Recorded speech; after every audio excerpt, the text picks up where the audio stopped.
Hi friends, welcome back to our channel. எல்லோரும் எப்படி இருக்கீங்க? கண்டிப்பாக நல்லா இருப்பீங்க நம்புகிறேன். இன்றைக்கி நம்ம சேனலில் என்ன வீடியோ பார்க்க போகிறோன்னு பார்த்தீங்கன்னா, டே டு டே லைஃப்பில் எல்லாருக்குமே ரொம்ப யூஸ்ஃபுல்லாக இருக்கக்கூடிய கிச்சன் டிப்ஸ் அண்ட் ட்ரிக்ஸ் தான் ஷேர் பண்ணியிருக்கேன். ஸோ வீடியோ ரொம்பவே யூஸ்ஃபுல்லாக இருக்கும். ஸ்கிப் பண்ணாமல் ஃபுல்லாக பாருங்கள். அதுக்கு முன்னாடி நீங்கள் இன்னும் நம்ம சேனலை சப்ஸ்கிரைப் பண்ணலைன்னா இப்போவே சப்ஸ்கிரைப் பண்ணிக்கோங்க. கூட இருக்க பெல் சிம்பிளை கிளிக் பண்ணிக்கோங்க. இப்போ வாங்க வீடியோக்குள்ளே போகலாம். ஃபர்ஸ்ட் இப்போ என்னென்னு பார்க்கலாம். இந்த மாதிரி ஆயில் கேன் நம்ம யூஸ் பண்ணுவோம் இல்லைங்களா? அது யூஸ் பண்ணும்போது நம்ம ஒவ்வொரு வாட்டி எடுக்கும் போதும் பார்த்திங்கன்னா அந்த வச்சுருக்க இடமும் பார்த்திங்கன்னா ஒரு மாதிரி எண்ணெய் பிசுக்காக இருக்கும். அந்த பாட்டில் ஃபுல்லாகவும் பார்த்திங்கன்னா எண்ணெய் பிசுக்காக இருக்கும். ஸோ அது நம்மளுக்கு எடுத்து யூஸ் பண்ணும்போது பார்த்திங்கன்னா ரொம்பவே கஷ்டமாக இருக்கும். ஸோ அதுக்கான ஒரு சூப்பரான டிப் என்னன்னு பார்க்கலாம். இந்த மாதிரி பேக்கில் இருக்கக்கூடிய பையெலாம் நம்மளுக்கு கிடைக்கும் இல்லையா? காட்டன் பேக் அதை எடுத்துக்கோங்க. எடுத்துகிட்டு அதோட ஹேண்டில் போர்ஷன் இருக்கும் பாருங்கள், அதை மட்டும் கட் பண்ணி எடுத்துக்கோங்க. இந்த மாதிரி காட்டன் பேக் நம்மளுக்கு நிறைய இப்போலாம் கொடுக்குறாங்க. ஸோ ஏதாவது ஷாப்பில் பர்ச்சேஸ் பண்ணும்போது அதை நிறைய விஷயத்துக்கு பார்த்திங்கன்னா நம்ம யூஸ் பண்ணிக்கலாம். இப்போ இதை ஹேண்டில் கட் பண்ணதுக்கப்புறம் சைட்லேயும் கட் பண்ணி எடுத்துக்கிட்டேன். எடுத்துகிட்டு இந்த பாட்டிலை சுற்றி அந்த பையை நல்லா ரொட்டேட் பண்ணிக்கோங்க. ஸோ இந்த மாதிரி பாட்டிலை சுற்றி ஃபுல்லாக கவர் பண்ணிவிட்டு மேலே ஒரு ரப்பர் பேண்ட், கீழே ஒரு ரப்பர் பேண்ட் போட்டு விட்டுருங்க. ஸோ இந்த மாதிரி போடும்போது நம்ம எண்ணெய் யூஸ் பண்ணாலுமே அந்த பாட்டிலில் நம்மளுக்கு ஆகாது. எல்லாமே இந்த பையில் தான் ஆகும். நம்மளுக்கு வேணான்னா இதை தூக்கி போட்டுட்டு வேறு கூட நம்ம எடுத்து வச்சு யூஸ் பண்ணிக்கலாம். நம்மளுக்கு க்ளீன் பண்ணி மெயின்டைன் பண்ணுறதுக்கு ரொம்ப யூஸ்ஃபுல்லாக இருக்கும். ட்ரை பண்ணி பாருங்கள். அடுத்த டிப் என்னென்னு பார்க்கலாம். நம்ம முட்டை வேக வச்சுருப்போம். அது காலையில் நம்ம அவசரமாக சமைக்கும் போது சூடாக இருக்கும்போது நம்மளுக்கு அது உரிக்கிறதுக்கு பார்த்திங்கன்னா ரொம்பவே கஷ்டமாக இருக்கும். ஸோ அந்த டைமில் இந்த டிப்பாக ட்ரை பண்ணி பாருங்கள். ரொம்பவே யூஸ்ஃபுல்லாக இருக்கும். இப்போ இந்த முட்டையை அந்த பாத்திரத்துலேருந்து எடுத்து ஒரு கிண்ணத்தில் இந்த மாதிரி போட்டுக்கோங்க. போட்டுட்டு இதுக்கு மேலே ஒரு தட்டை வச்சு இந்த மாதிரி மூடிடுங்க. நீங்கள் இதை டிஃபன் பாக்ஸில் கூட போட்டுக்கலாம். எப்படி வேணாலும் நீங்கள் போட்டு செய்யலாம், நம்ம இஷ்டம்தான். ஸோ இந்த மாதிரி தட்டை வச்சு மூடிட்டு நல்லா ஷேக் பண்ணாலே போதும். நீங்கள் அந்த முட்டை ஓடெலாம் நீங்கள் உரிக்கணும்னு அவசியம் இல்லை. அதுவே பார்த்திங்கன்னா தனியாக ரிமூவ் பண்ணி வந்துடும். ஸோ பாருங்கள், இப்போ உங்களுக்கு ஈஸியாக முட்டை மட்டும் தனியாக, அந்த ஓடு மட்டும் தனியாக வந்துடுச்சு. ஸோ காலையில் டைமில் நம்ம சமைக்கும் போது அந்த முட்டை சூடாக இருக்கும்போது நம்மளால் எடுத்து உரிக்க முடியாது. அந்த டைமில் பார்த்திங்கன்னா இந்த டிப் ரொம்பவே யூஸ்ஃபுல்லாக இருக்கும். இது ஒரு டைம் சேவிங் டிப்பாகவும் இருக்கும். எல்லோரும் ட்ரை பண்ணி பாருங்கள். இந்த டிப் பிடிச்சிருந்துச்சா இந்த வீடியோக்கு ஒரு லைக் கொடுங்க. அடுத்த டிப் என்னென்னு பார்க்கலாம். நம்ம புளி நிறைய வாங்கி ஸ்டோர் பண்ணி வச்சுருப்போம். நம்ம பெரிய ஜாடியில் எல்லா புளியும் போட்டு வச்சுருப்போம். நம்ம யூஸ் பண்ணுறதுக்கு இந்த மாதிரி ஏதாவது ஜாடி, குட்டி ஜாடியில் இல்லை கண்டெய்னர்ஸில் போட்டு வச்சுருப்போம். அந்த மாதிரி நிறைய வாங்கி ஸ்டோர் பண்ணி வைக்கும் போது அதில் நிறைய வண்டு, பூச்சிலாம் கூட வரும். ஸோ அது வராமல் இருக்கணும்னா இந்த டிப்பை ட்ரை பண்ணி பாருங்கள். ரொம்பவே யூஸ்ஃபுல்லாக இருந்தது. ஸோ ஒரு காஞ்ச மிளகா தான் எடுத்திருக்கேன்.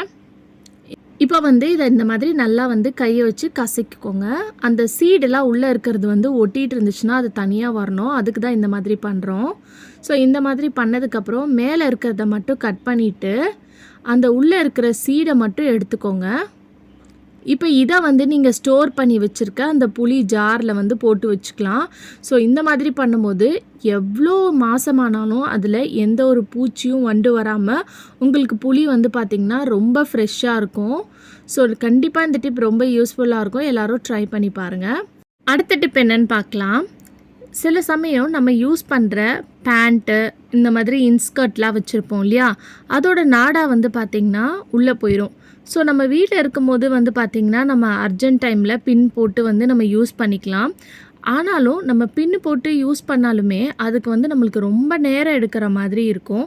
பட் நான் இன்றைக்கி வீடியோவில் ஷேர் பண்ணியிருக்கேன். இந்த டிப்பை ட்ரை பண்ணி பாருங்கள். ஈஸியாக நீங்கள் போட்டு எடுத்துடலாம்.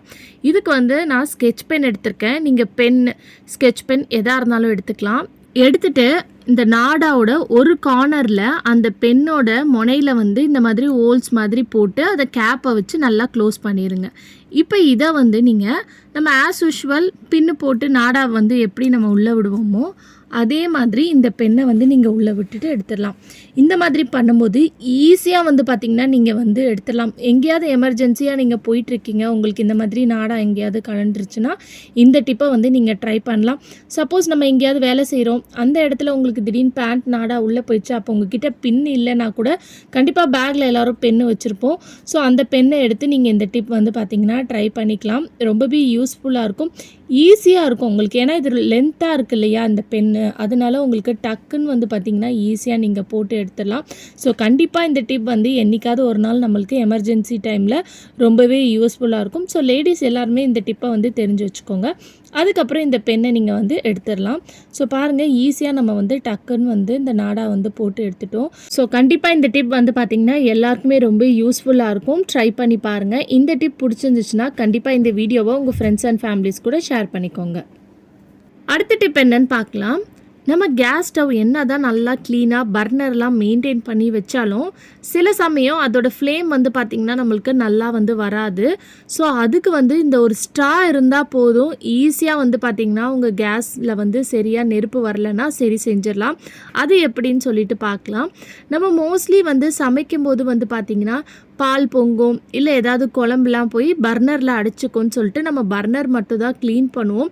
பட் ஆனால் அது மட்டும் இல்லாமல் நம்ம கேஸ் வந்து எந்த வழியாக வருதோ அந்த ஓப்பனிங்லேயும் வந்து பார்த்திங்கன்னா டஸ்ட்டெல்லாம் போய் அடைச்சிக்கிட்டு இருக்கும். ஸோ அதனால கூட வந்து பார்த்திங்கன்னா நம்மளுக்கு பர்னரில் வந்து ஃபயர் வந்து சரியாக வராமல் இருக்கும். இதனால தான் பர்னர் வந்து பார்த்திங்கன்னா நல்லா எரிஞ்சிக்கிட்டே இருக்கும், திடீர்னு வந்து பார்த்திங்கன்னா கம்மியாக எரியும். ஸோ உங்களுக்கும் இந்த ப்ராப்ளம் இருக்குன்னா இந்த டிப்பை வந்து ட்ரை பண்ணி பாருங்கள். ஃபஸ்ட் டைம் பண்ணி பார்க்கும்போதே உங்களுக்கு நல்ல டிஃப்ரென்ஸ் தெரியும். ஸோ அதை எப்படி செய்யறதுன்னு சொல்லிட்டு வாங்க இப்போ பார்க்கலாம். ஸோ ஃபஸ்ட்டு வந்து மெயின் சிலிண்டரை வந்து ஃபஸ்ட்டு இந்த டிப் ட்ரை பண்ணுறதுக்கு முன்னாடி ஆஃப் பண்ணிடுங்க. ஆஃப் பண்ணிவிட்டு உங்கள் கேஸ் ஸ்டவ்வை இந்த மாதிரி திருப்பிக்கோங்க. திருப்பினோன்னா அந்த பர்னர்லேருந்து ஒரு டியூப் மாதிரி இந்த கனெக்ஷன் மாதிரி இருக்கும். அந்த கனெக்ஷனோட சைடில் உங்களுக்கு கேப் இருக்கும் பாருங்கள். அந்த கேப்குள்ளே குட்டியாக ஒரு சின்ன ஹோல்ஸ் ஒன்று இருக்கும். ஸோ அந்த ஹோல்ஸ்குள்ளே உங்களுக்கு பின் இல்லைனா ஸ்டாப்லர், நான் ஆல்ரெடி வந்து ஒரு வீடியோ அப்லோட் பண்ணியிருக்கேன், வேணும்னா உங்களுக்கு கார்ட்ஸில் கொடுக்குறேன், செக் பண்ணிக்கோங்க. அதை வச்சு உங்களுக்கு பின் வந்து நல்லா கம்ஃபர்டபுளாக இருக்குது, இல்லை ஸ்டாப்லர் எதை வச்சு உங்களுக்கு பண்ணுறதுக்கு கம்ஃபர்டபுளாக இருக்கோ அதை வச்சு ஒரு 4 வாட்டி அந்த ஹோல்ஸ்குள்ளே இந்த மாதிரி குத்தி குத்தி எடுங்க. இந்த மாதிரி எடுக்கும் போது அதுக்குள்ளே இருக்கிற எல்லா டஸ்ட்டும் வந்துடும். அதுக்கப்புறம் இந்த ஸ்ட்ராவை வச்சு நல்லா ஊதி விடுங்க. உங்களுக்கு எந்த சைடு வச்சு பண்ணால் உங்களுக்கு வாட்டமாக இருக்கோ அந்த சைடு வச்சு இந்த மாதிரி நல்லா அந்த ஹோல்ஸில் வந்து படுற மாதிரி வச்சு நல்லா வந்து ஊதி விடுங்க. இந்த மாதிரி பண்ணும்போது அதுக்குள்ளே இருக்கிற எந்த டஸ்ட்டாக இருந்தாலும் எல்லாமே வந்து பார்த்திங்கன்னா உங்களுக்கு கிளியர் ஆயிரும். கண்டிப்பாக இந்த டிப் எல்லாருக்குமே ரொம்ப யூஸ்ஃபுல்லாக இருக்கும். ட்ரை பண்ணி பாருங்கள். இந்த மாதிரி க்ளீன் பண்ணதுக்கப்புறம் அதில் இருக்கிற அடைப்பெல்லாம் போனதுக்கப்புறம் உங்களுக்கு பர்னர் வந்து பார்த்திங்கன்னா நல்லா வந்து எரியும். ட்ரை பண்ணி பாருங்கள்.